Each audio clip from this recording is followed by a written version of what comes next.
Man looks at the outward appearance, but the Lord looks at the heart. 1 Samuel 16:7. God wasn't saying appearance doesn't exist. He created beauty. He delights in beauty. Creation itself declares His glory. The problem isn't recognizing beauty. The problem is when beauty becomes our highest measure of value. That's when the heart quietly drifts. Jesus took the seventh commandment, "You shall not commit adultery," and somehow made it even deeper. He said, "But I tell you that anyone who looks at a woman lustfully has already committed adultery with her in his heart." Matthew 5:28. Notice when Jesus goes, not the hands, not the body, the heart. Because that's always where the kingdom begins. We often ask, how far is too far? Jesus asks, where is your heart while you're looking? Those are completely different conversations. One searches for loopholes, the other searches for transformation.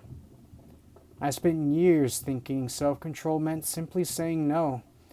Eventually, I realized God seemed to be teaching me something much bigger. He wasn't merely asking me to stop looking at women differently. He was teaching me to start seeing them differently. Not as possibilities, not as fantasies or even trophies, not as proof of my own worth, but as daughters created in the image of God. That's harder, because anyone can avoid an action for a season. Only God can slowly reshape how someone sees another human being.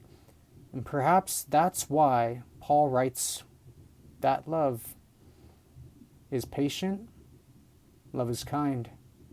It does not envy, it does not boast, it is not proud, it is not self-seeking.